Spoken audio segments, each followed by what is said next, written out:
Heidi Powell, you're just so multifaceted. There's so many different things that you do. I thought I had recovered, but it was just a Band-Aid. There was still the dysmorphia. There was still the fear of food. But it's counterintuitive, and I think scares a lot of women because all of a sudden the scale starts to change and you start to look differently. Your mind, like what you're seeing in the mirror is not accurate. Was it just a death by 1,000 cuts? That was like the beginning of hell. I don't run away from talking about it, but even the mention, I'm like, man. I've realized as I've gotten older that everybody's doing the best that they can. I think humans are really good at doing as much as they can to seek as much comfort as possible. Marriage was never a thing we were going to do. Let me just start there. I was so desperate for love that I would have done anything. I didn't know who I was at the time still. I was traumatized. Eating disorders were much more silent in the 90s and early 2000s than they are now. Going forward, that will never happen again.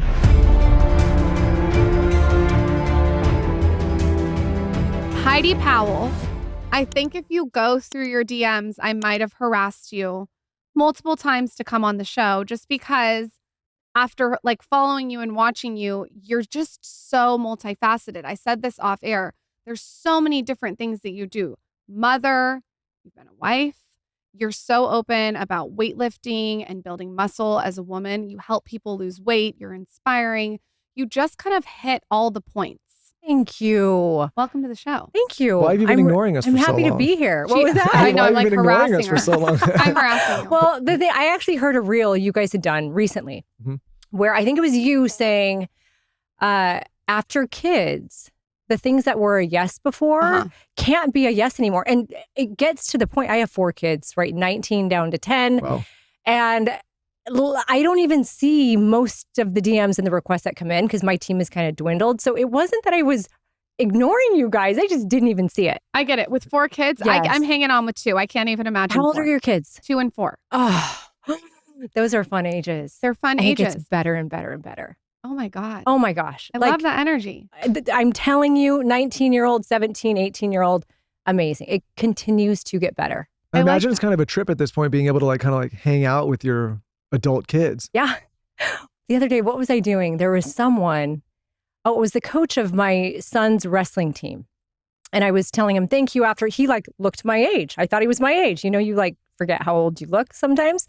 And I was like, you're amazing. Thank you so much, blah, blah, blah. And someone mentioned to me he was 22. And I'm like, that could be my son. He's literally 2 years and 2 months older than my actual son. And I thought we were the same age. So yes, hang out with my kids. Heidi, let's be real. What are not the moms, what are your son's friends doing with you? What do they do when you walk into school? I don't even pay attention. I'm sure you don't. Wrestling coach is like, listen, I need to talk to you about your son. We're going to need a book about an hour and a half. I do remember what people would do when my mom was, I wasn't home and my mom was beautiful. All the boys would come over and I thought they were there for me. They were there for my mom. You were sort of a pioneer with weightlifting and you look amazing. And you said off air, people think that you need to be running to lose weight. Talk to us about your journey with weightlifting and how it even began. So interestingly, I was someone who for years, I would maybe even a couple decades, the first 2 decades of my life, when I was old enough to understand working out, I believed in order to be thin, which is what I thought I needed to be in order to be loved, accepted, all of the things, I needed to run and I needed to eat less. So for the first half of my adulthood, I was a cardio bunny. I had an eating disorder as a teenager, early 20s. And sometimes with that comes that excessive running, under eating, all of the stuff, right? I did not get into lifting until I was I lifted, but I didn't actively try to pack on muscle until the end of Extreme Weight Loss. So it was season 5 of the show, which was 2014 is when it was filmed. Chris and I were on stage and one of our participants on stage had said, hey, you just spent an entire year pushing us and helping us do the things that we never thought possible, like climbing, whatever, Machu Picchu, all these things. You guys spent 5 years doing this for everyone, yet no one has ever turned around and had you do it for yourself. So at the end, they said, we want to challenge you, me and Chris, to do a bodybuilding competition. And so that was I mean, I lifted weights earlier. I've always lifted, but actually lifting to pack muscle on was not until 2014. And then that started for me like, okay, how do I do this? That's when like it really clicked for me in order to pack muscle on. And in order to actually burn the fat that most people want to burn, it's not about running and not eating. It's actually about eating enough. Sometimes actually you have to eat too much. You can't create muscle with nothing. So eating enough and the perfect balance of proteins, carbs, and fats, lifting hard, slowing down the cardio. In fact, I didn't do any for like 5 years so that I could gain. And then that's how that started. When you started lifting like heavily, as you said, Yeah. what changes did you see? And also, did that help? I've heard this from a lot of people, give you confidence to almost, I don't want to say get over your eating disorder, but kind of recover. It's so funny you bring that up because most people hear that I went from having an eating disorder in my teens and 20s to really just band-aiding my symptoms. Like I thought I had recovered, but it was just a Band-Aid. Like there was still the dysmorphia. There was still the fear of food. There was still I was on the show and we were doing cardio all day with our participants because they had so much weight to lose. We were lifting with them, but like I was hiking all day. So that was kind of a Band-Aid on, I wasn't bulimic anymore. I wasn't anorexic anymore. I wasn't doing any of I didn't have a food addiction anymore, thank goodness. But the dysmorphia that underlied all of it was actually still there. Like the idea or the thought of slowing down my cardio, the idea or the thought of eating too much, like a calorie surplus was still super scary to me. And so going to bodybuilding, it was actually a bikini competition is what I was doing. Bikini is I don't want to say the lowest. It's the most petite of bodybuilding. So for anyone who's listening who doesn't understand what it is, it's bikini, figure is the next size up, physique is the next size up, and then bodybuilding is a whole class, like category above. So for me and my build, I was going to go into bikini bodybuilding. Many people have reported that going into bodybuilding after an eating disorder has been not great for them. Or maybe they went in without an eating disorder and they came out of bodybuilding, they came out of competing with an eating disorder. Something beautiful though, you nailed it. Something beautiful happened for me. I was afraid of putting calories in my body. I was afraid of not doing cardio. Hiring a coach who understood female psyche, really, because he'd worked with so many females, who also understood that it wasn't just about leaning out, but it's about making sure you have adequate calories to build muscle, and also understood that cardio was going to ruin it, like kind of slow down my muscle growth, was the greatest thing. So right away, he actually saw me. He said, okay, you have a long journey. Like we'll put you on stage in a month. Like you want to be on stage. Maybe it was 2 months, but I'm letting you know you're not going to do well. I went on stage. I did not do well, but right away he had me eating about 2,600 calories. And then after that 26, I had graduated over time to 3,000 calories a day to try to put muscle on.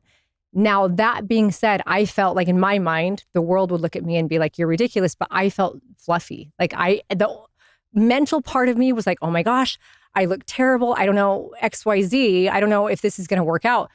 I did a weekly check-in with my coach though, who could look at my body and say, your mind, like what you're seeing in the mirror is not accurate. You look like you're on track. And he had a talk with me where he's like, I need you to actually trust what I say. Like my name is on your transformation. If you get on stage and don't look good, that reflects poorly on me. So I, from that point, gave it up. I trusted the process, went all in, which is exactly what I ask people to do when I work with them, yet I was having a hard time doing it myself. And yeah, over time, it became the most incredible thing where food no longer scared me. I understood macro counting, all that.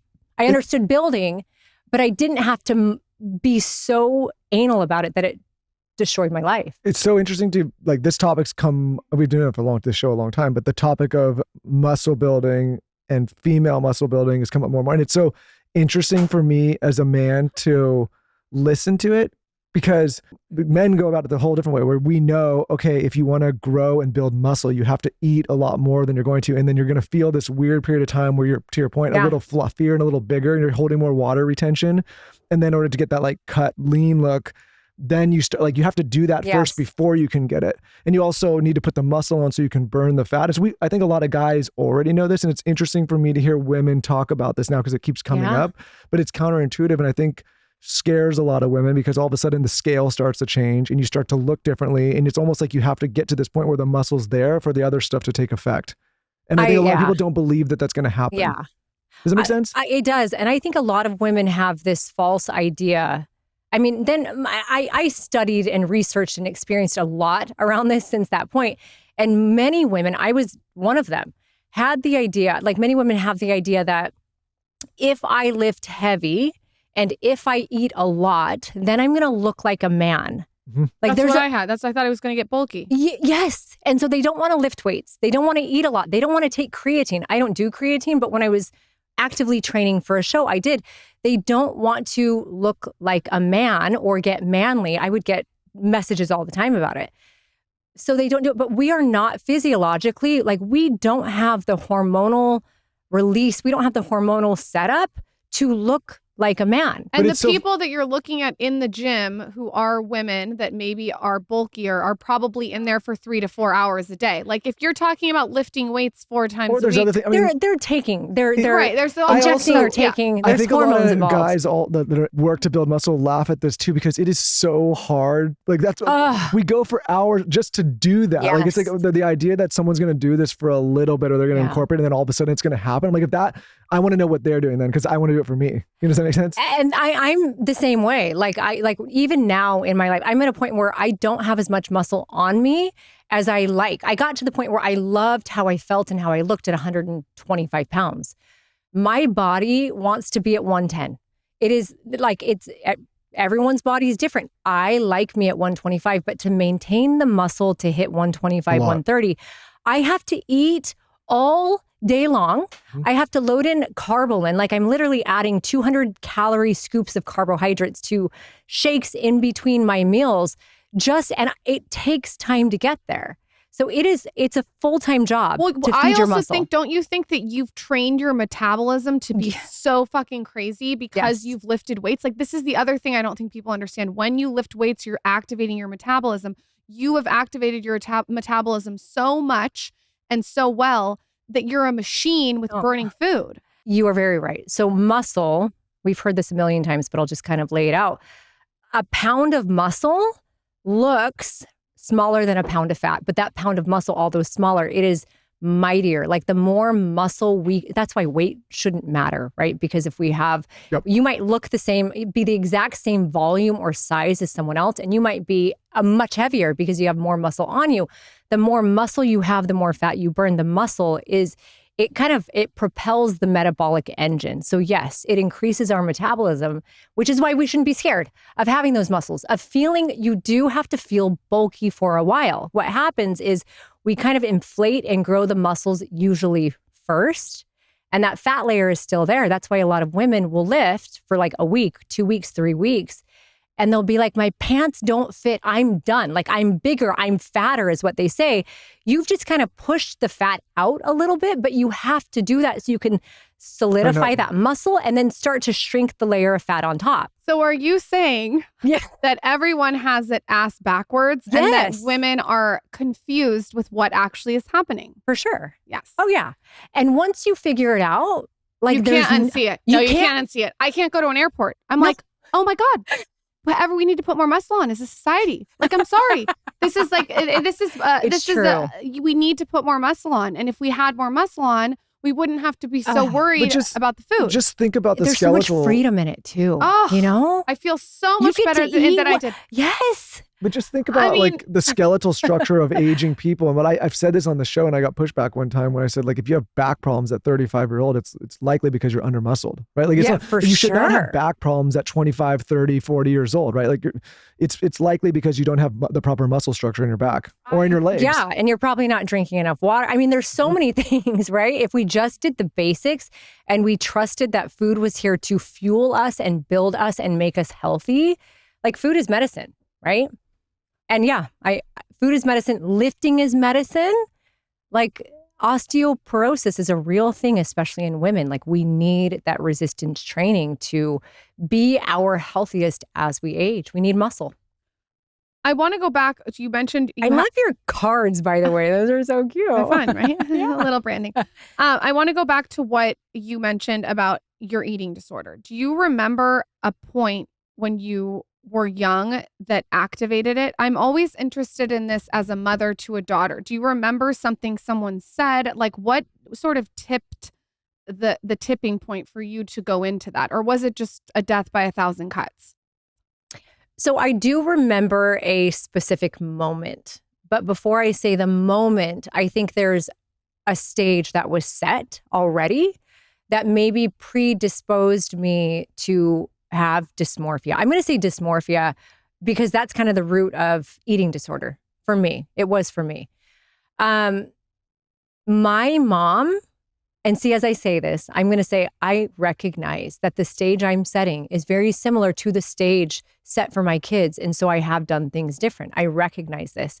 My mom was a blonde Barbie, a muscle Barbie. Okay. She literally, my mom is the most gorgeous woman I know.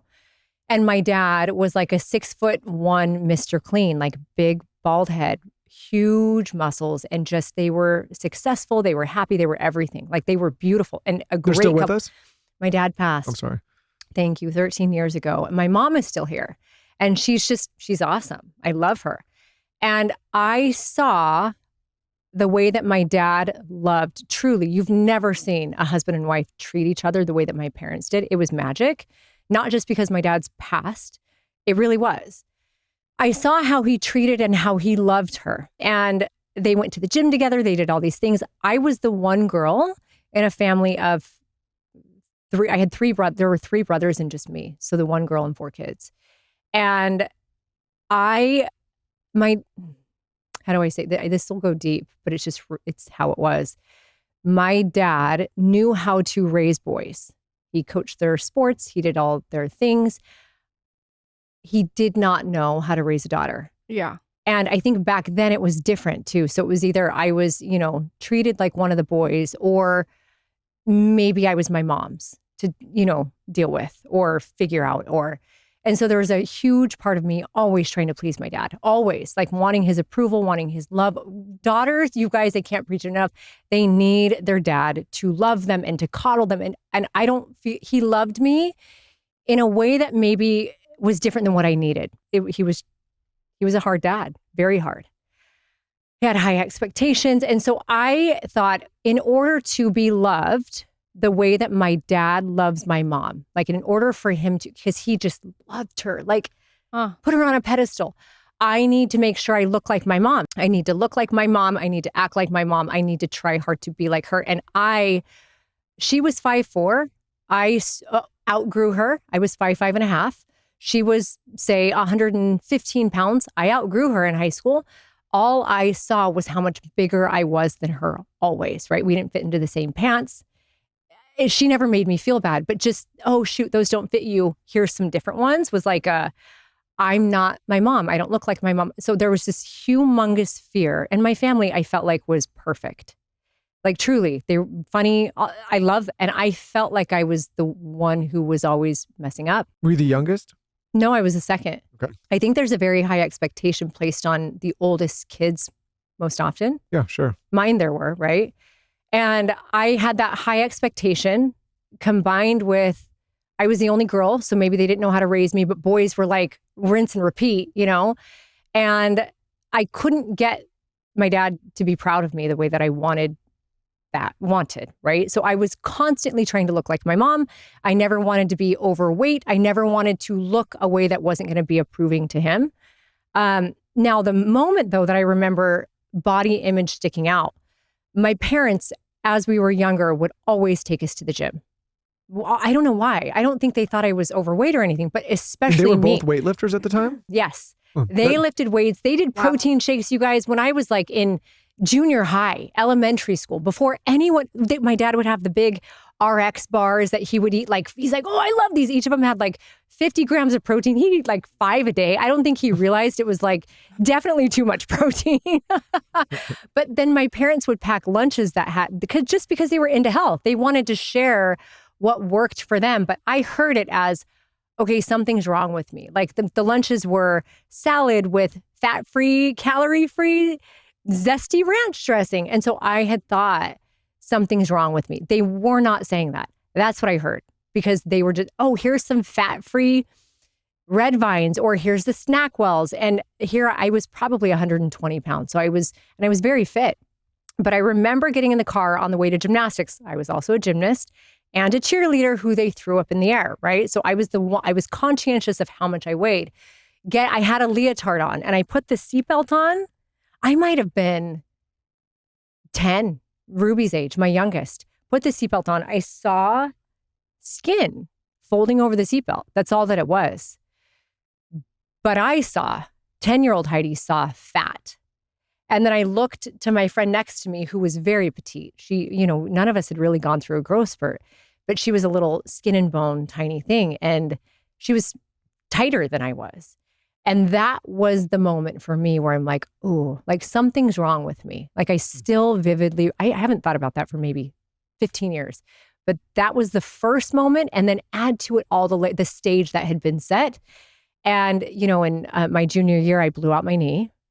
And so I could no longer work out. And if I can't work out, then I can't eat, because then I'm going to get fat, was my mentality. And did your parents never contextualize why they were so into health and fitness, or they was just like something they did? I don't think they knew. It was just something they did then. It was something they did that had them stick out in a beautiful way. Like my parents were actually a light to everyone around them. They would get their neighbors to work out. I mean, this was like the 80s. But they never sat you down and said, we did this because we like to feel good and we like to feel healthy. And it's not because like we want to look a certain way, but it's because like they never, like it was just kind of like, this is what we are. Like we're these. I don't think until the day my dad died, I don't think he realized that there was a connection between them going to the gym and me having an eating disorder. Because my dad's story was, what the heck is wrong with her? Like all this stuff. And you are the one who, it's kind of like, what's wrong with you? Truly, it was like because they just didn't understand it. Eating disorders were much more silent in the 90s and early 2000s than they are now. I mean, and if there was an eating disorder on the front of a magazine, it was like my parents would put it in front of me, like, look what's going to happen to you, because they knew at the time I had an eating disorder. And I then would take it because I was like, okay, that doesn't matter. What matters is that I end up looking the way that you need me to look. And so I'd read it and figure out how to fine tune my eating disorder instead of like how to fix me, right? I remember like when we were growing up in high school, there was like websites that you could go to. I had a friend who had an eating disorder and she would go to these websites and they give you like ED tips. Was there a moment that you remember that your parents noticed that something was wrong? Like how did they start to know? Did you just start losing weight? So I had an eating disorder sophomore and junior year, but it was anorexia. It had not yet turned into bulimia. Blown out ACL, which took me out for like 8 months. Then it really got bad. Between my junior year and my senior year, I had gone from 125 pounds and down to 98, 97 pounds. And I was 5'5.5". So wow. I had really gotten tiny. I feel like my cheer coach was the one who brought it up to my parents. I don't think my parents knew what had happened, but that led my dad, who was very strong and like, you're going to do whatever the heck I tell you to do kind of a person. I didn't have an opinion as a child, nothing. It was just, you are what I tell you you are. You're going to eat a cheeseburger. And so it wasn't ever like I'm so sorry, what's happening? Parents back then were not like parents now, right? Emotions didn't matter.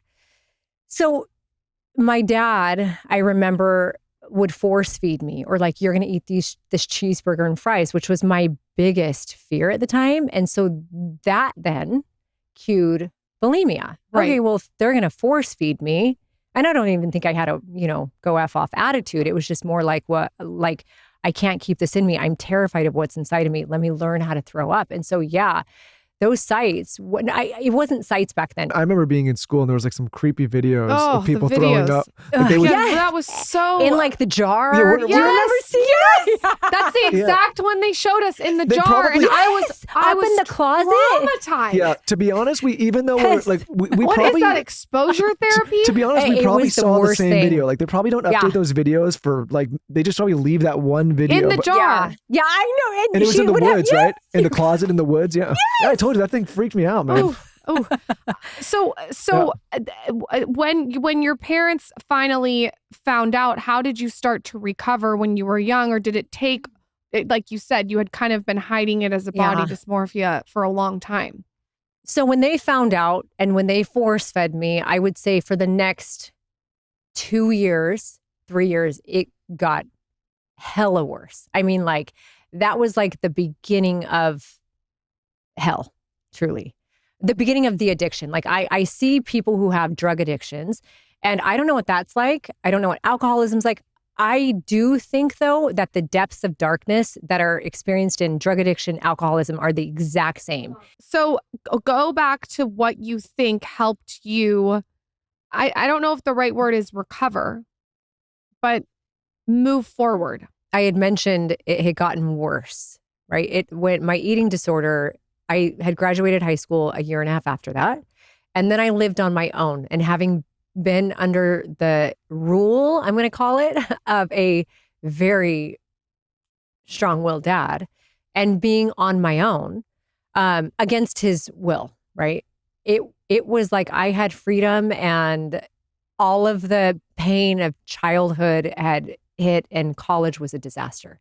I went from being like a straight A student to ASU, I was like D's and F's. And then it took me moving away to Utah to try and do school with my friend. Like, I think the number one thing for me was living life on my own. You have to kind of experience it. Like I think there's a lot of parents that are like, my daughter is going through this. How can I stop her?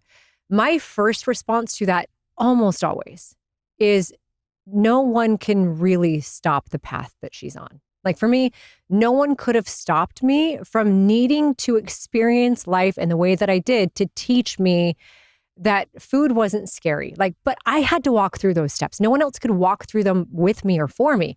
I think what made it more difficult and what will always make it more difficult for anyone in the middle of an eating disorder is feeling like the people around them have conditional love for them. Like, if you don't fix yourself, then I'm not going to love you. Like that is like that makes it worse. Or like, I can't believe you. Something's wrong with you. Making someone feel like something's wrong instead of, hey, I'm sorry you're going through what you are. Like, how can I help? What can I wasn't able to heal myself or be healed or even begin the journey until I felt like I had a safe space, right? Till I had someone who I could talk to, who could understand. I think that's a self-aware thing to say though, because a lot of people go up resenting the people around them because they can't stop whatever cycle they're on. And I think recognizing that some things people are going to do regardless of outside input. Like there's certain things, like even, there's certain things in business where I'm hesitant to give people advice. Because I'm like, there's no way to teach someone until they actually do the thing or go through the thing. Yeah. But sometimes people grow up and they are resentful and say like somebody else could have stopped this. But I don't think that's realistic in a lot of cases. No, I agree with you. I really do think we all have to go through what we're meant to go through. And I mean, no, I don't know if you're saying people who have suffered from like an eating disorder are mad at the people around them. Like I'm just saying people in general sometimes think that outside input would have stopped whatever behavior they were doing. That's a lack of responsibility, in my opinion. Right. In any way, right? Like we are all for my eating disorder. I don't even like to say the story I can tell, but I hesitate to say it because I'm like, I don't want anyone to think it's my parents' fault. No, you could have had two girls in that situation and one would have gone my way. The other would have gone a totally different way, right? It's my decisions, Yeah, I'll just pick on myself. Like there's things that I've done in my life and earlier in my career, and definitely as a kid, that I can look back and say, well, if somebody would have stepped in and told me, but I just know myself. It's not true. Like I was going to do it regardless of anything. And like, I had to make those mistakes and learn from them. The tragedy is people make the mistakes and then they never learn from them and they blame everybody else. Yeah. And maybe it's possible. I think the same thing, but maybe it's possible someone gave you the advice or gave me the advice, right? That I needed, but I couldn't hear it. Right. And maybe you couldn't even, it like bounced off the walls because you didn't have the experience to even know what they were saying. Right.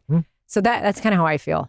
And I've made more mistakes probably than most people. And it's because I needed to make them to get to a point where I'm like, okay, I have all the pieces now. And I don't make as many mistakes these days. At what point do you meet Chris, your first husband, who you had your 4 children with? Okay. So Chris and I had 2. I've been married twice. Oh. And in the way, like the eyes of, my friends online, I think many of them think I've been married 3 times because Dave and I had such a deep relationship. It does feel like 3 marriages, but yeah. So I was married right out of high school when eating disorder was, in fact, this husband, I don't even think he knew I had an eating disorder. I had hid it the entire time. But yeah, so I married someone right away, had 2 kids with him. I was raised Mormon and like I thought I needed to get married young like my mom and dad did.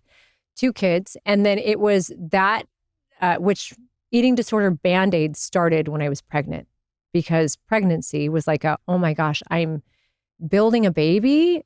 Do I want to build this baby with healthy foods or am I going to ruin this baby? I had a friend who had an eating disorder and her baby had severe complications. So I knew I didn't want that. And so I had 2 kids with my first husband. We divorced because I realized 5 years in, I didn't even know what decision I was making. And the eating disorder came back during that. So I thought I had fixed it. It came back during divorce. I started going to therapy for the first time, all sorts of therapy, eating disorder therapy, personal therapy, ended up going to a self-improvement seminar.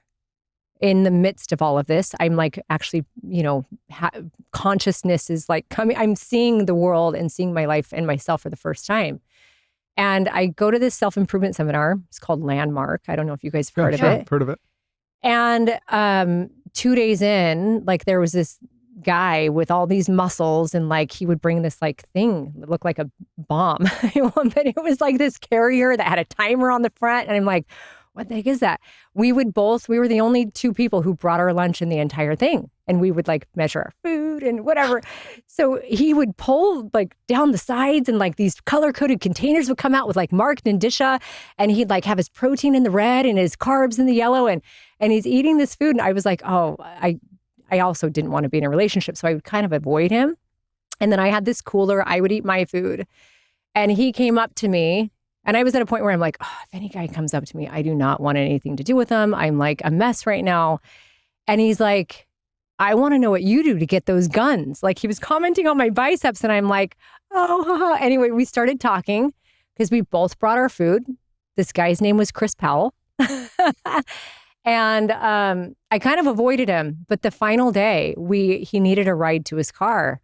And so I let him get in my car. We ended up talking for like 3 hours in the parking lot. And we were at a point where we were deconstructing our lives and saying all the mistakes we'd made. And here's the mess I'm in. And here's what I'm committed to growing. And we became best friends. Like truly, to this day, I actually think there's a level of best friendship with he and I that will never go away. But yeah, so I started with Chris just helping him build his business. So he was fresh out of his car. He lived in his car because he'd invested all of his money into this product, this invention called the Stack System, which was color-coded containers with marked indicia. So you fill the protein to your weight and you fill the carbohydrates to your weight. And he had this whole carb cycling manual long before like 6-pack bags was a thing. Like this was 2008 that we met and he'd been doing this for years before that. But yeah, you put it in this bag and you have a timer. So you eat every 3 hours.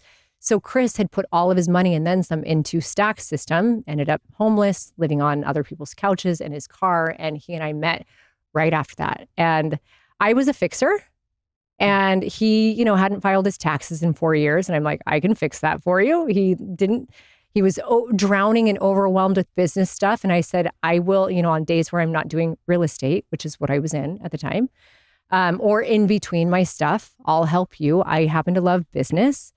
And so we became best friends. And I was I helped him clean up a lot. He was shortly thereafter, like in this kind of business mess that I helped him clean up. And we built a company together, and then he decided he wanted to create a show. And so we went and created a show. What point do you guys start to fall in love? So, is this after the show, during the show, on the show? Because the show was a real hit. Okay, let me say this. So Chris and I, we were dating way before the show, right? When the show was created, we were boyfriend and girlfriend, but I was always and equally just as much his business partner. Chris, up to that point, I don't think, this is going to sound really interesting, but I'm going to say it. I don't think I knew what it was like to have a romantic relationship until Dave. Okay. Now, Chris and I, because it started so like Chris and I just didn't know. I mean, my first husband and I didn't really connect at all, right? We didn't click. I didn't date a lot. Chris and I had, and still do, the deepest, truest appreciation for each other. So before we said, I love you, we said, I appreciate you. And then we got to the point where we would say, okay, appreciation is actually deeper than love, because I really, truly, and I get emotional saying this, but like, he is one of the most genuine, kind, talented, big thinking, just amazing humans. I have such respect for who he is. I appreciate him so much. And he, in me, saw that all I wanted to do was help him. All I wanted to do was take his dream. He's a dreamer and I was a doer. And we literally poured everything in to build something amazing. And I feel like it was a God thing, because the heavens aligned, the heavens opened, the stars aligned, and this path was opened up for us. He's a manifestor, you're a generator. 100%. Is that right? Yes. Uh-huh. Yes. Uh-huh. Yeah.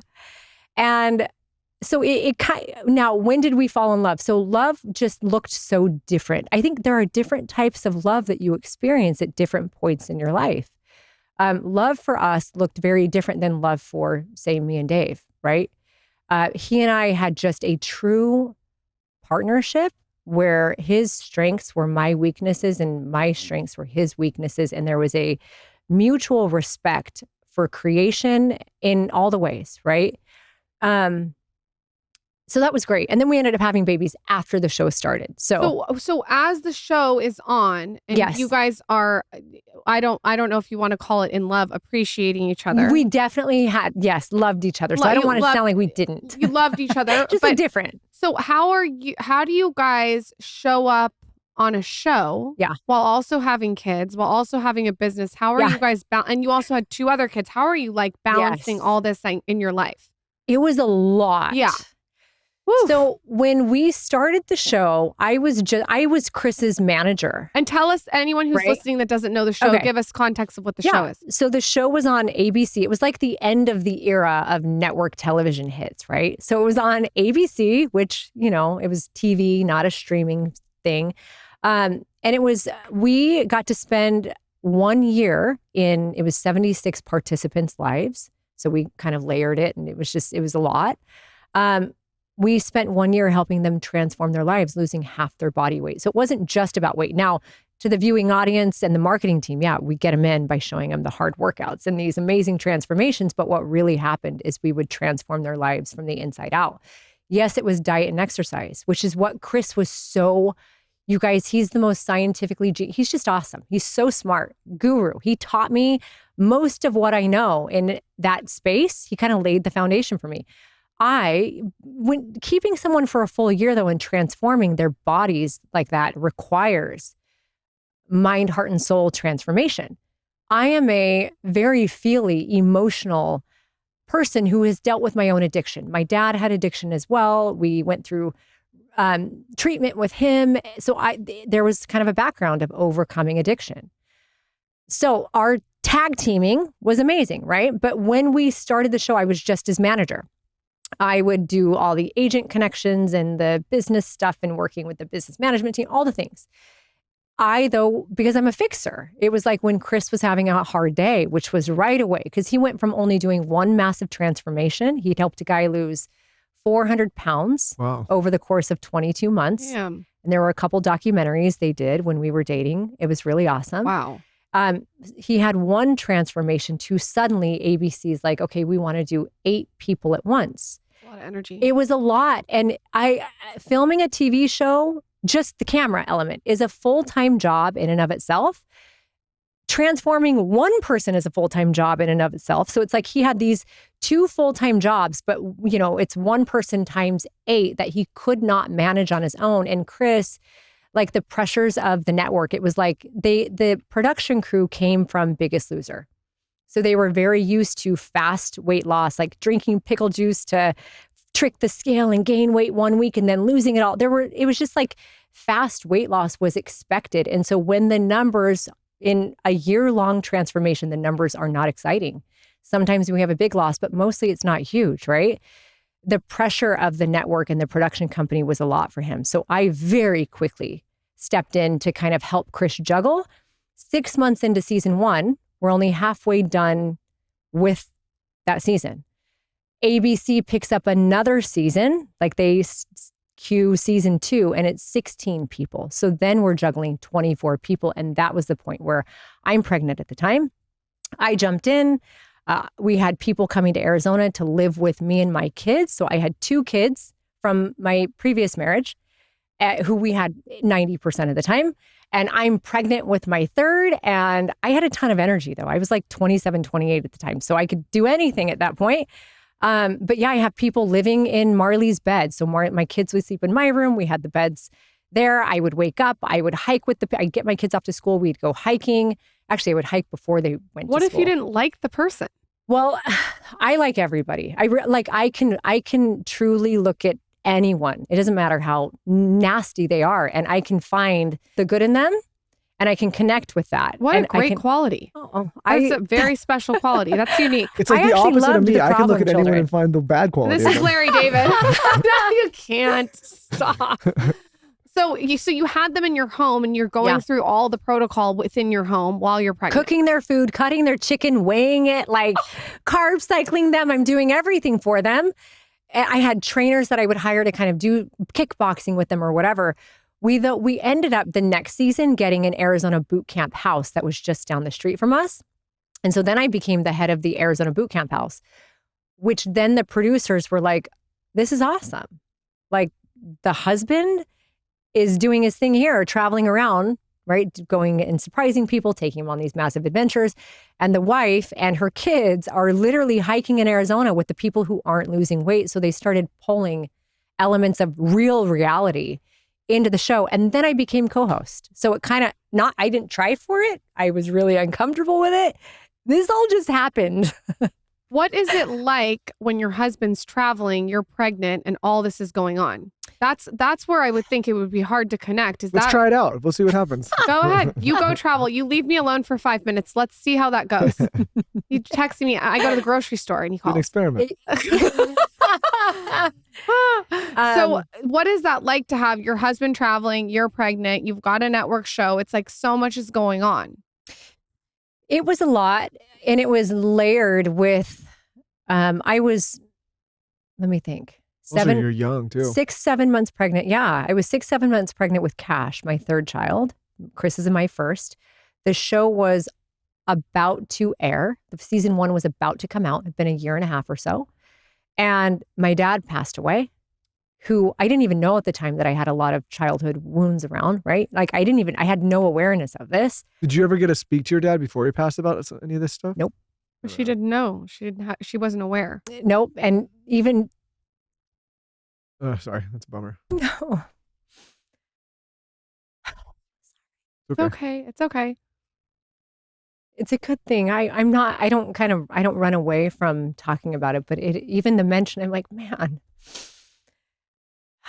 Yeah, sorry. No. When I asked it, I said, oh, that's going to hit a nerve. No, it is a thing. I was telling someone the other day, I'm like, everyone will talk, many people will say, oh, I had a conversation with my dad. It's okay. I think that even if you had the conversation, sometimes I think what I've realized as I've gotten older that everybody's doing the best that they can. And so he probably thought he was doing the best he could. Well, And that generation too. It's just a different. My dad's older. My dad's turned 80 this year. I hate me saying this age on the show, but it's just I think that generation. Like I think about the way they were parented. Yeah. And there was just not a ton, I think, of emotional capacity. That's that. And he was my mom was 17 when she and my dad got married and had their first baby. 17, 18. And it's crazy for people to think about now. Really, you guys, so much of who I am, like truly, because I know who I am and I'm super proud of who I am. I haven't always been. I would say like 90% of my good qualities are actually the same qualities my dad has. Like we are very similar in so many of the good ways. And then the 10%, he was just very young, and every child is going to be like, my parents were 90% great, 10% really freaking hard. We all have childhood trauma, right? Sure. And so I recognize that. I love the idea of radical forgiveness. Yeah. Right. Which is like, I feel like there are things, I feel bad even saying this because like I love my dad and I appreciate him so much. And there are things that I have worked on forgiving over the years. But radical forgiveness is the idea that when you realize who you are today, like who I am today, who I've evolved to be, who I'm proud of, is exactly who I am because of how they were. Like I have nothing, you realize you have nothing to forgive. I have nothing to forgive really because I am all of the good that I am because of him. Mm-hmm. And also the heart, like the other good that I am is because of maybe what I felt like I didn't get, and I've grown and walked through a really treacherous path to get to where I am. That's evolved, Heidi. That's evolved. I like radical forgiveness. I'm here for it. I think that it's also, we have young kids and you have some kids a little bit older, but I worry sometimes like there's this whole new term, it's like what's called gentle parenting. Yes. I was like, I didn't experience that, but I almost think like, is that really the best idea? Like, I don't know. Gentle parenting. I just think that a lot of the things that maybe I grew up with and a lot of the kind of, pushback that I had as a child, like was maybe not just gentle parenting, but maybe then set me up for success later, right? I don't really necessarily think we need to brand parenting. I feel like the internet is constantly trying to brand everything. I feel like parenting, you can be a mix of gentle when it's right and the situation is right. And you can be a mix of hard and you can give them some grit and some resilience and you can be firm and you can be loving. I don't really think we need to brand parenting. I agree. Little, like we jumped the shark. We had a woman. I agree. And there's not one way to do it. Oh, yeah. I mean, when they say like there's different, like all these different things, it's just like exhausting. It's like, fuck, I'm just trying to get through the goddamn day. I want to take a shower. Yeah. Oh. This goes back to like even I think humans are really good at doing as much as they can to seek as much comfort as possible. Yeah. What I like about weightlifting in the gym is it's a moment where you have to get uncomfortable to later be comfortable. Yep. And I think part of my job as a parent is to prepare my children for what the world is really like so that when they get hit with the reality of the world, when they leave the nest, they're not so shocked or surprised by what the world actually looks like. And I think there's a lot of young people that I work with and that I see all the time, and I'm not so old, but just younger people. And I think it's always interesting for me to watch the people that struggle the most. And typically what they struggle with the most is they're just shocked that this is what the world is actually like.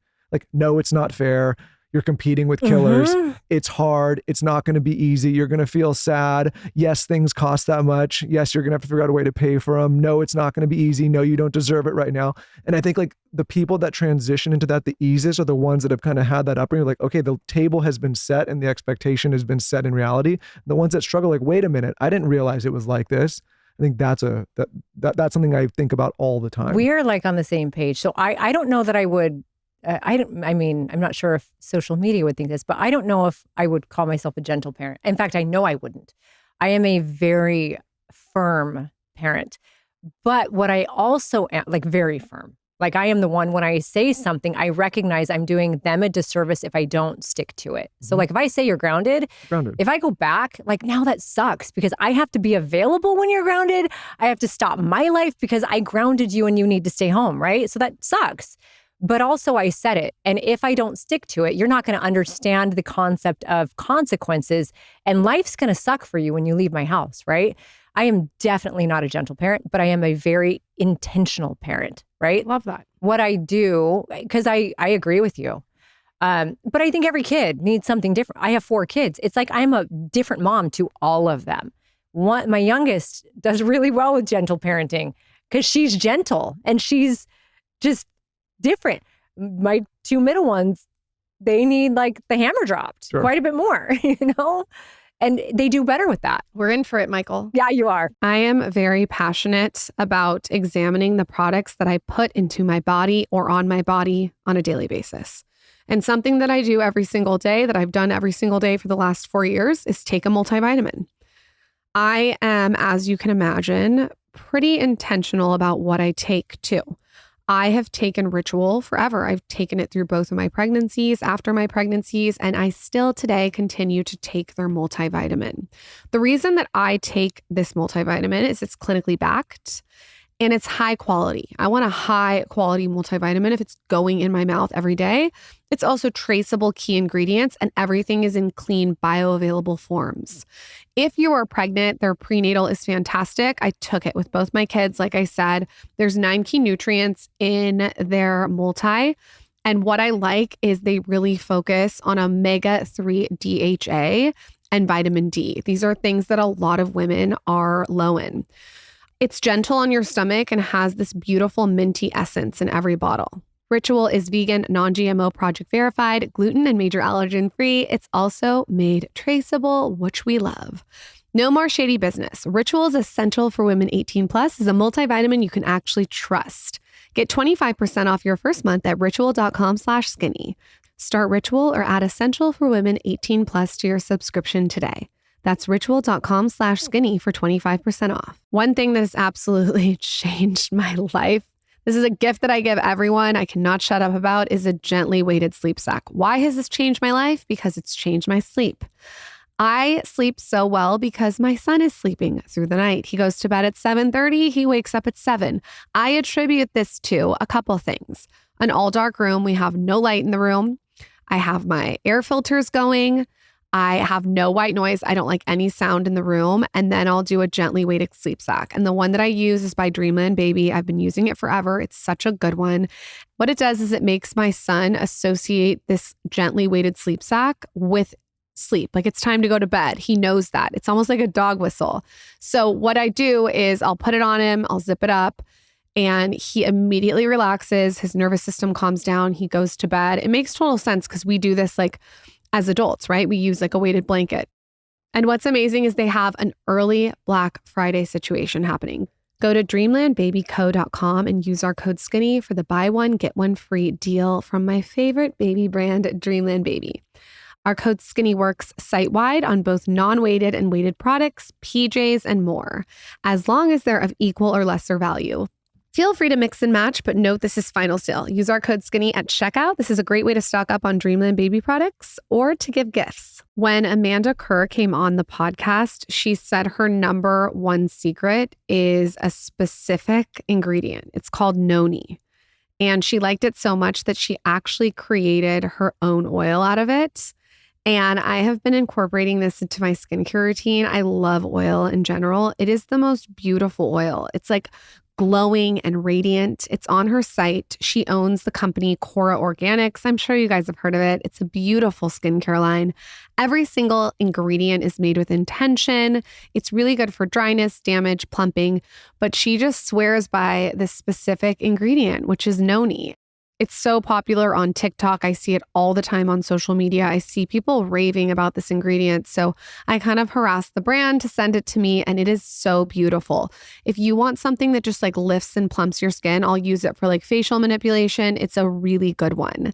If you go on their site, you can also check out the turmeric brightening and exfoliating mask. This is another one of Miranda's favorites. Her skin is beautiful in person. They also have a plant stem cell retinol alternative serum. I really like this because I'm not a huge retinol fan, and over 80% of traditional retinol users said this serum had the best results, like better than retinol.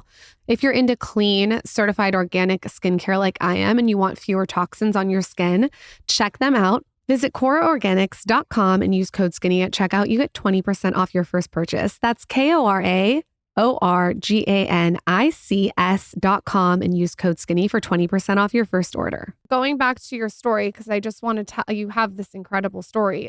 When do you and Chris decide that you're going to divorce? And if I'm fast tracking to that, please fill in the blanks in between, because you guys ended up getting divorced. But it seems like, and this is from social media, so correct me if I'm wrong, that you guys did it while still being friends. Yeah, we are still really great friends. So it's a long, windy, deep road, right? I think maybe one of the best ways to explain it is Chris, marriage was never a thing we were going to do. Let me just start there. We were never going to get married because we had a slightly different relationship than I know relationships to be now, right? So it was not like some of the relationships I've had in the most recent.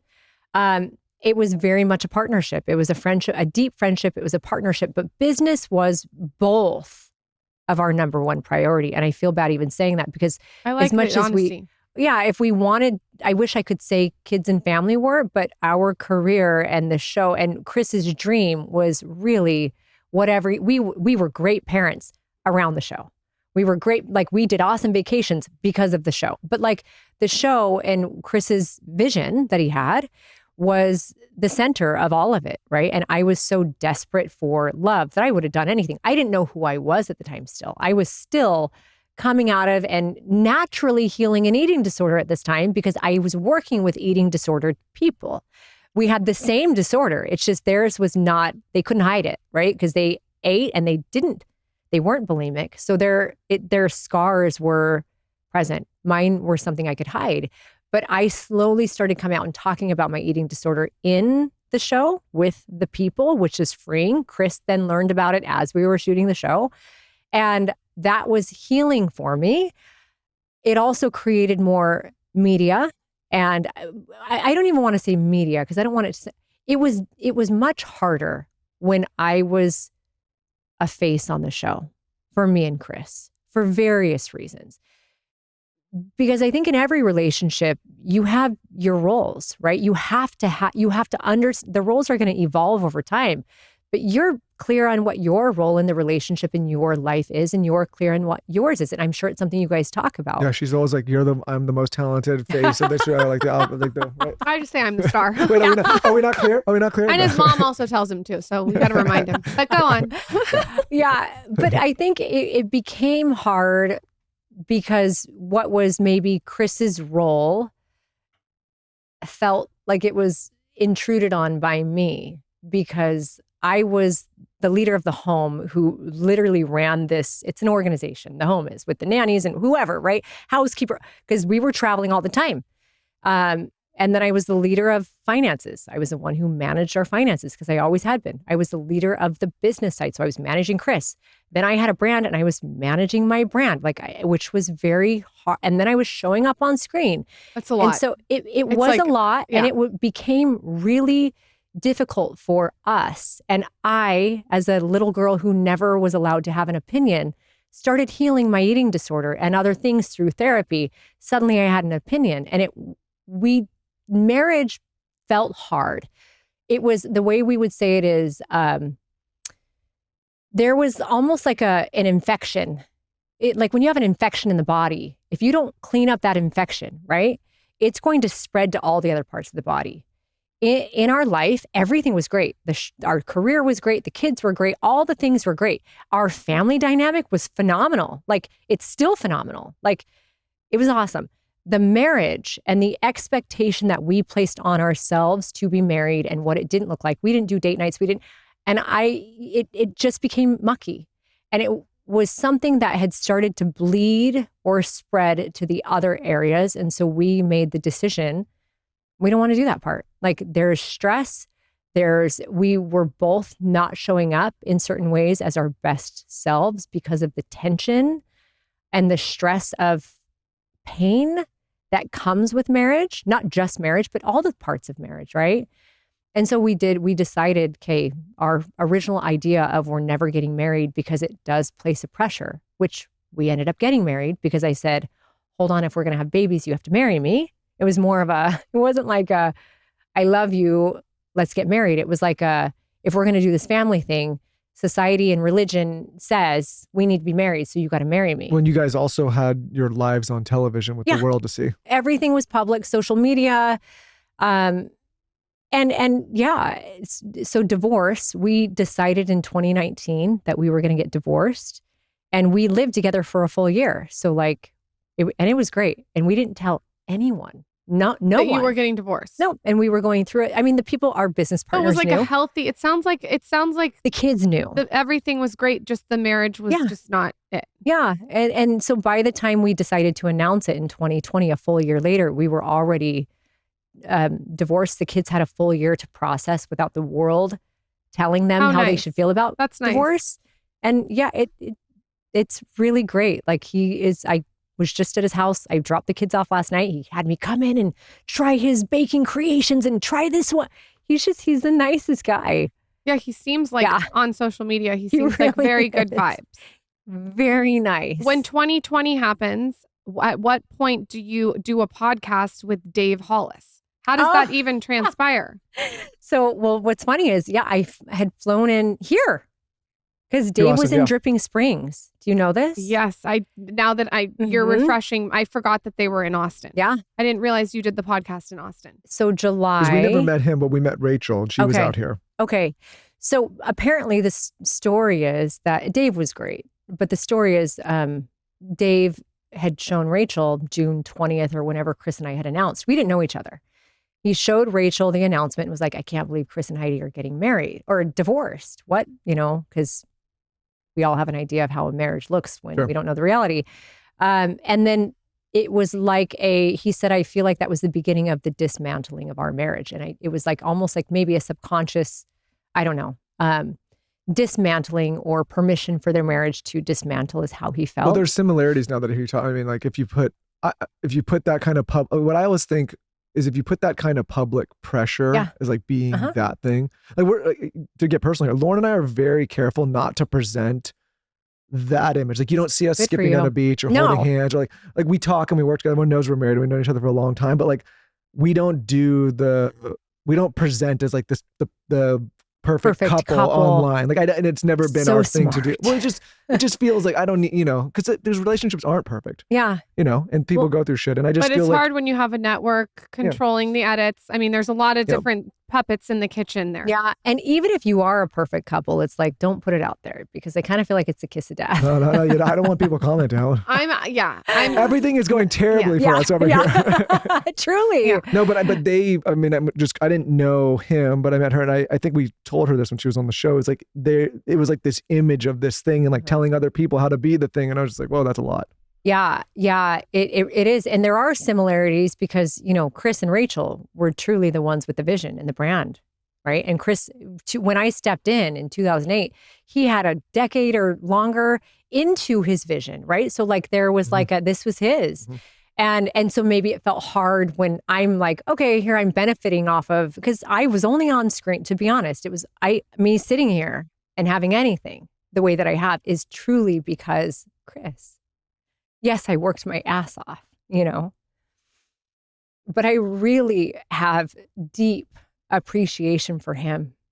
Well, you need both. You need the visionary and you need the person that can help the visionary execute. Yeah. It's rare to have one do all of it. Yeah.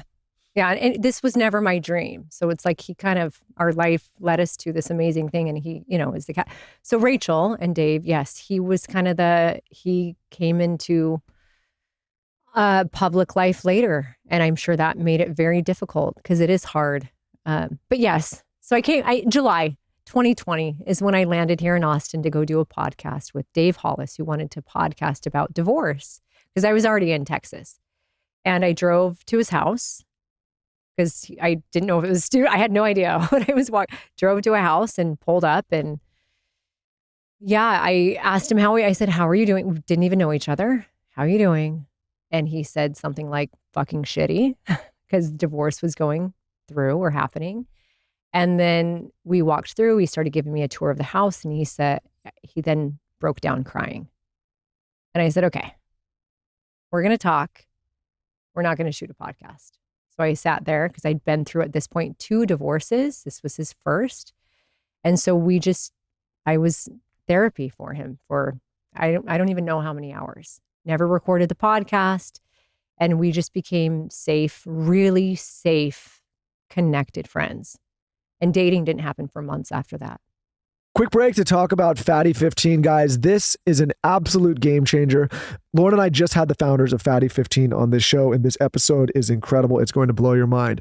What if I were to tell you that they discovered the first essential fatty acid to be discovered in 90 years, and that this fatty acid actually protects us from aging, slows down the aging process, helps slow down all disease formation, and could absolutely change your life immediately by just taking a simple supplement every single day? Well, C15 is the first essential fatty acid to be discovered in 90 years. And a new study has come out about the first new nutritional deficiency in 75 years called cellular fragility syndrome, which they found out is caused by a lack of the essential fatty acid C15. As many as 1 in 3 people worldwide may now have low C15 levels in cellular fragility syndrome, which can accelerate age-related breakdown, impair metabolic, liver, and heart health, and so much more. This is why I'm so excited to talk to you guys about Fatty 15, because the Fatty 15 supplement has more than 3 times the cellular benefits of omega-3 or fish oil. Fatty 15 is made from a patented, pure, and oxidation-resistant C15 powder derived from plants.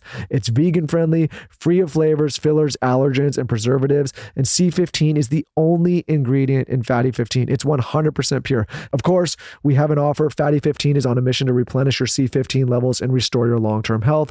You can get an additional 15% off their 90-day subscription starter kit by going to fatty15.com/skinny and using code SKINNY at checkout. Again, that's fatty15.com/skinny, code SKINNY.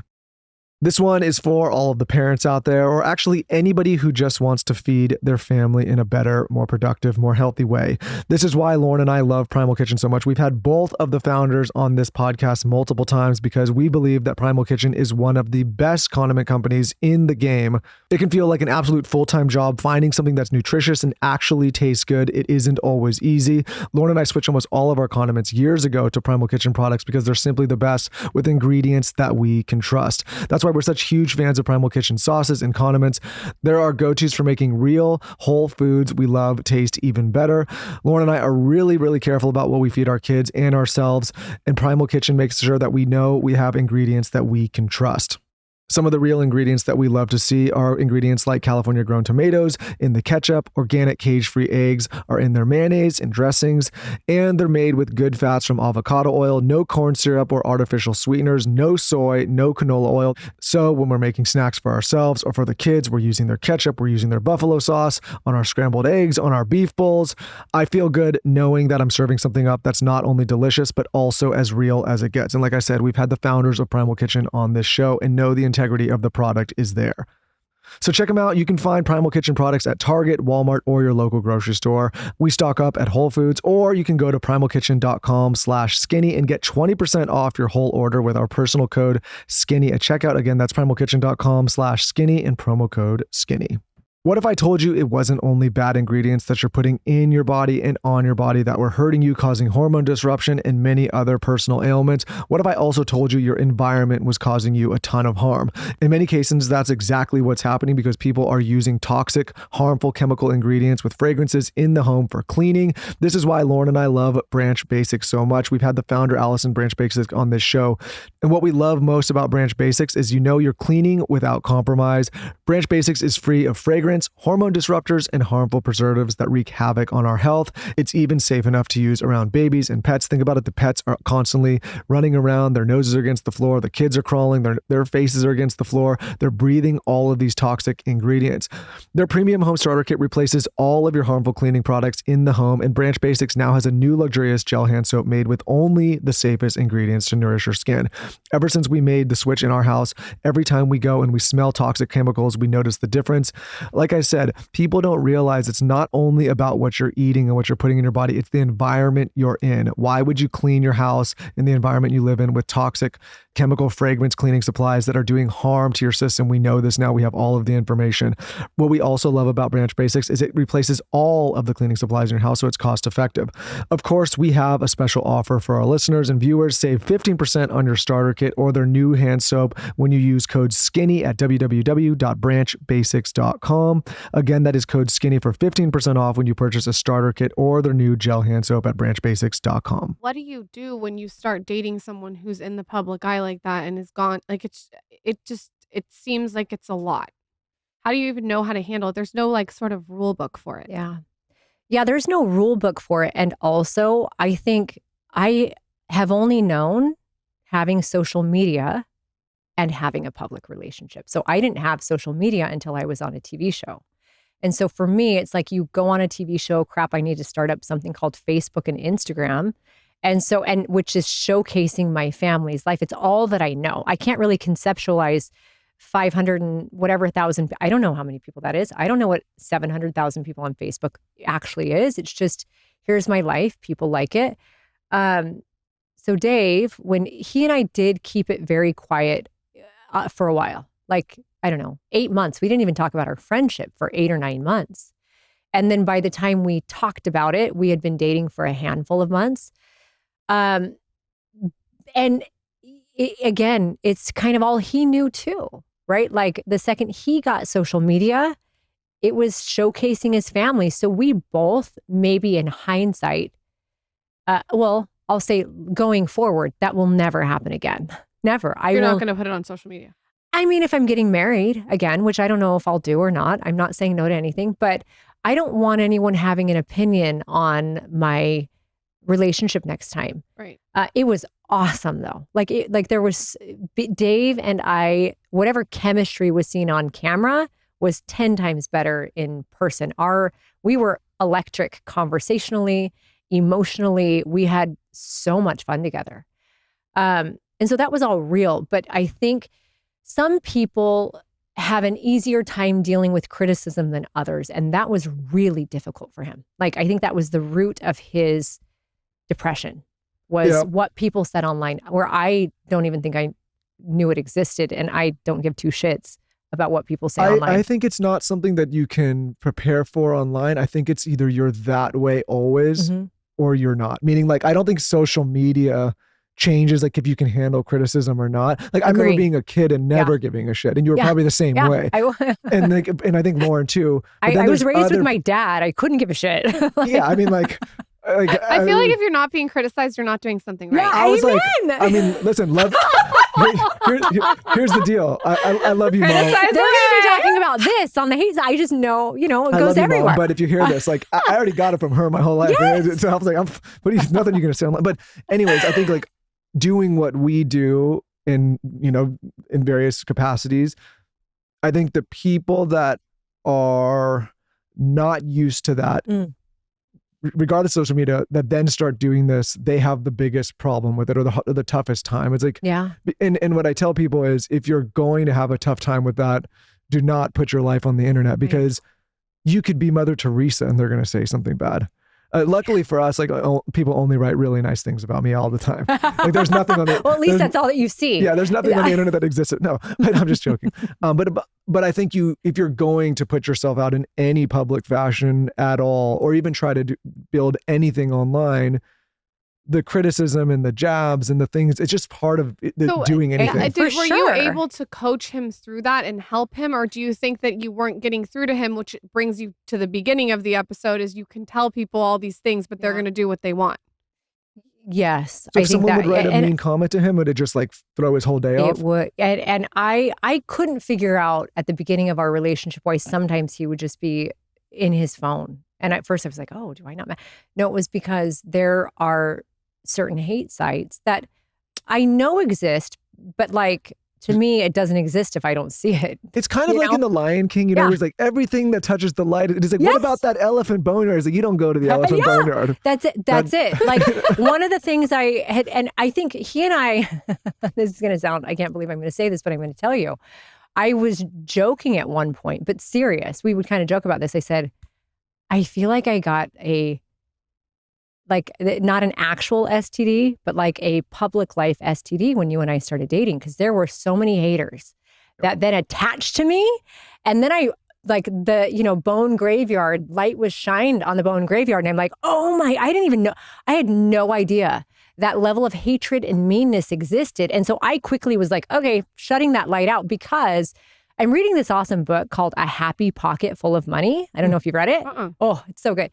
Basically says an object, something doesn't exist unless someone is there to observe that it exists. Right? That's what I do. You have to read this I called book. it It's so good. oblivion. I just am oblivious. I yes. don't think it exists. Yeah. So if I When you're don't talking know, about the bone graveyard, I'm like, what bone graveyard? I've never looked there. and the words will have impact. So if I read the words, I know myself to know it'll impact me. Yes, that's negativity exactly coming how to I me. feel. So I'm not going to read them. If But I go some and scroll people- on social media, this is what's going to happen. Yes. If I scroll on TikTok too long, this is what's going to happen. So let's do the math equation and Do you not want do it. Yes. It's literally like that the easy. stove, we have been burned. I would tell some of my employees would, then they would be on a camera shot and something would happen and they knew about this hate site because Dave knew about the hate site. So it kind of was this toxic environment for a minute because of the hate sites, and everyone knew about it because Dave was really affected by them.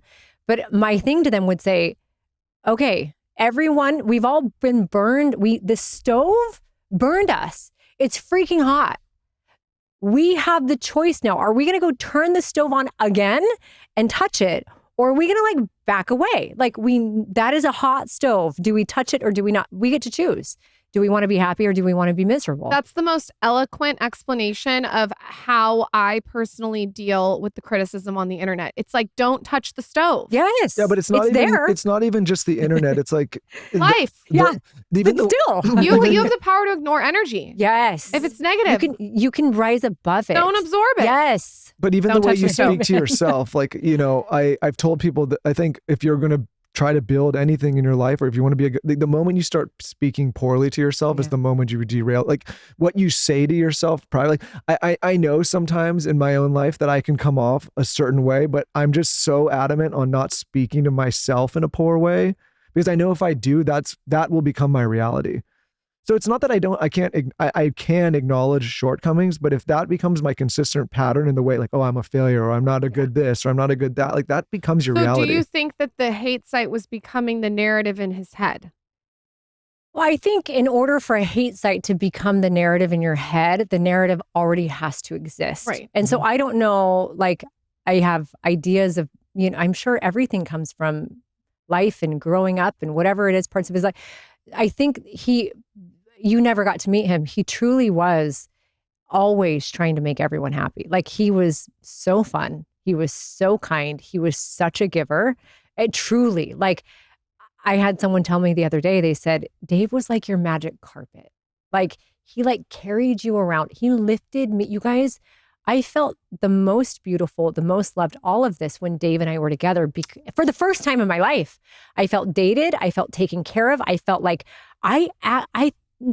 there were times where I'm like, I think he's made my head too big because he just made me feel like I was the most valuable thing on the planet. Now, in hindsight, maybe part of him did that because he really craved that. So I like to believe I did the same for him in the final years of his life. But, and I'm the same way, right? So it's like the places we lacked as a child maybe is where we overcompensate as we're developing and growing and trying to find who we are.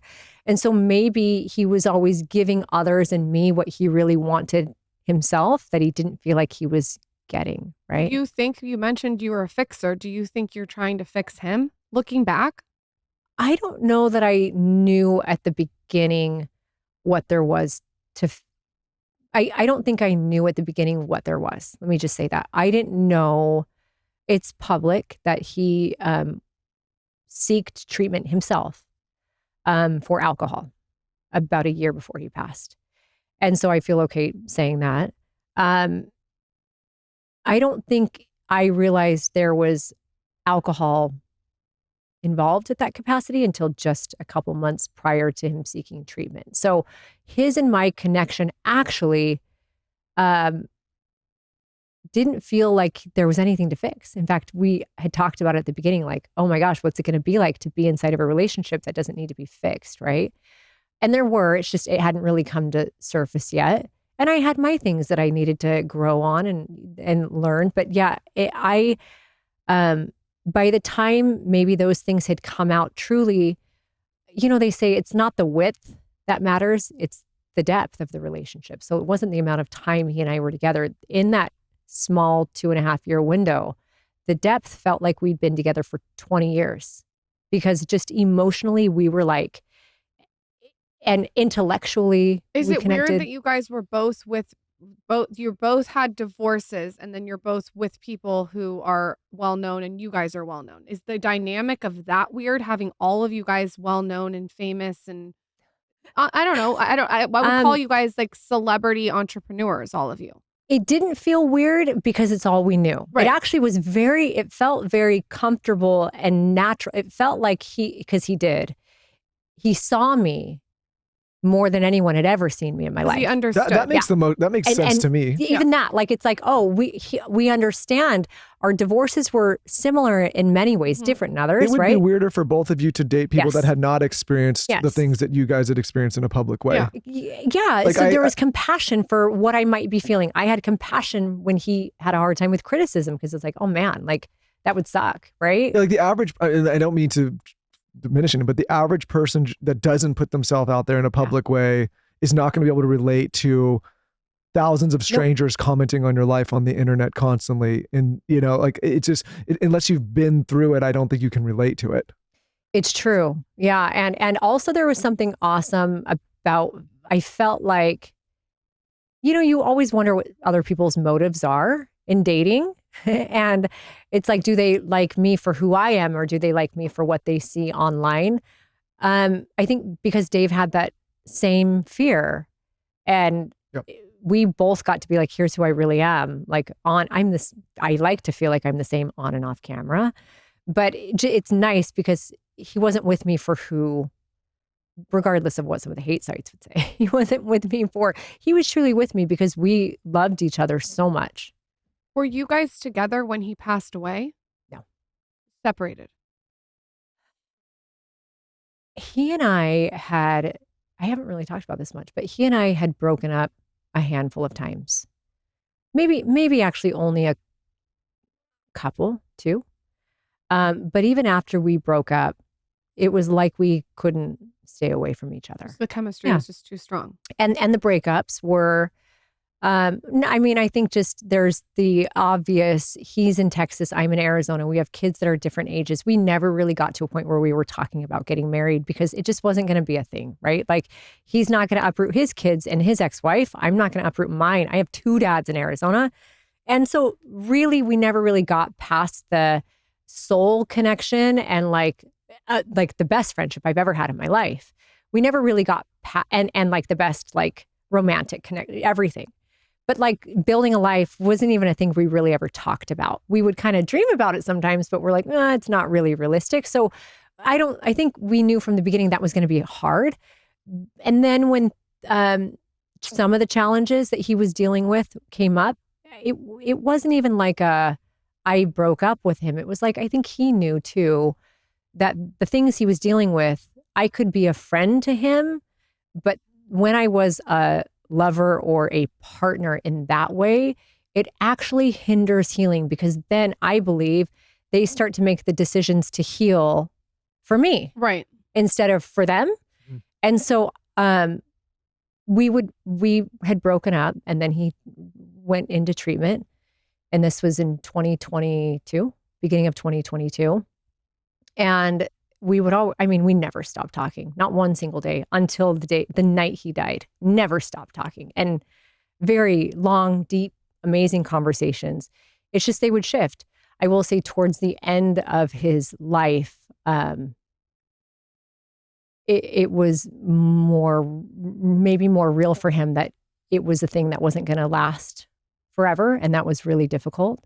I don't think anyone knew what he had passed of till, things came back. But I actually I heard people say online, and I was like, I think he died of a broken heart. I think it just was hard to accept the reality that he and I were never going to have a life together. And it was hard for me. That's why it's like, even though we knew, I couldn't imagine my life without him. Like when he died, the first day I was like, it was almost like days sober. Like I was like, one day without Dave, check.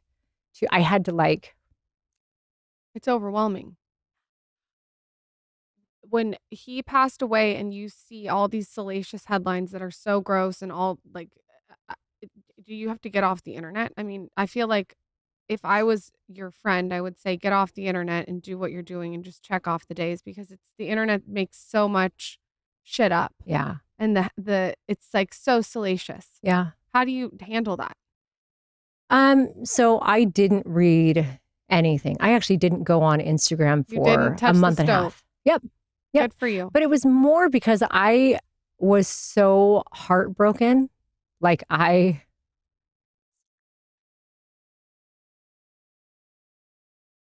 it was really hard. It was harder to lose Dave than anyone in my life. I mean, I lost my dad and that was hard, like the hardest thing I'd ever experienced. Losing Dave was, I don't know, I feel like the only thing harder could be losing a kid. I mean, when you have chemistry with someone like that. Yeah. And it sounds like he lifted you up so much. He did. Yeah. And again, it's such a unique thing that you've been through to also have to do it in front of the world. Yeah. It's like you don't even really have anyone that you can relate to or call on, because it's kind of weird. Yeah. It's interesting. Yeah. We've met a lot of people in the space. We never got to meet him, but people that we know that knew him, everybody says similar things to what you're saying. And even Rachel came on the show and was, singing his praises. Yeah. Yeah. Which says a lot to his character. He was so funny, you guys. You've never met a funnier person. Like, just so charismatic. He would have everyone in the room. Like, his in-person attractiveness is just humongous because of his light and his energy. But yeah, so I did go offline. I was like, I need to be here for me and my kids. My kids had gotten really close to him too. The day he died, technically, I think it was the night of the 11th, but it's when someone from the county sees him not alive is when they say death date. So February 11th, that day was my son's birthday, and he had sent him the nicest, most generous Amazon gift card with the sweetest, a text that long, just about how proud he was. And he sent me a screenshot, and that day he had actually sent it was like his soul knew it was time, because he sent me the most insightful, like, hey, coming to grips with where you and I are, it doesn't mean like, I'm not just losing you. You're not just losing me. We're losing our kids, and just like, telling me how much I meant to him and how much I loved him and how much he appreciated. You guys, it was the most beautiful day of text messages and phone conversations ever. Well, can you imagine if you didn't have that? That's so special that you have that. I'm not kidding you. There is closure with him.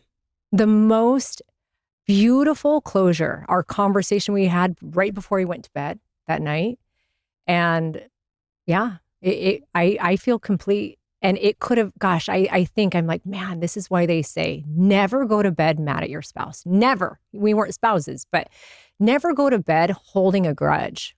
I believe that fully. Like, grudges take energy. And if that person dies, no matter how much you hate them or dislike them today, I can't imagine how painful that would feel, right? But to know that like he passed, I kind of felt like I got to like hold his hand to the other side is how I felt. I think that's good advice. When I ask you to bring up my neck pillow and you act like I've asked you to you talking hike about? Mount Everest. Just do it and be honored. Yeah, Okay. be I bring honored. the Do fucking not neck hold a pillow grudge. up every time. There's I the problem. Hold on. There's 6 neck pillows, so Yeah. I bring. They're in a warmer. I even They're in a warmer. Well, I bring strap her the one- right one. I strap Read her one around my mind. neck and I carry 2, and then she's like, "That's the wrong one." I'm like, There's certain different ones. One's lavender, one's it's different. That is amazing. When you look at where you are now, what can we all expect following you now? Because I feel like you've had an evolution on social media. I've really enjoyed following you. Where is Heidi now in this moment? How do you feel? You look amazing. Thank you. I actually feel really amazing, but I feel amazing, I think, because I stopped doing anything for anyone else. Good for you. And Dave's, right before he passed, he and I were working through, he was helping me figure out how to, my load was so heavy. There were so many employees and so many expenses and so much over. It was just, I was burning the candle at both ends, doing events and challenges and app and supplement, all these things. And I didn't see my kids as much as I wanted. So he knew I was trying to get to a point where that wasn't the case, even if it meant living a smaller life. Right. And I had made the decision to shut everything down. He knew this. And then I would go back in. I'd be like, okay, I'm going to shut it down. No, I'm not. No. Because there's fear associated with that. Him dying was like, I always say it's like the nail in the coffin of my old life. Like that was the moment where I'm like, okay, I never know when my last day is going to be. Life is so fragile.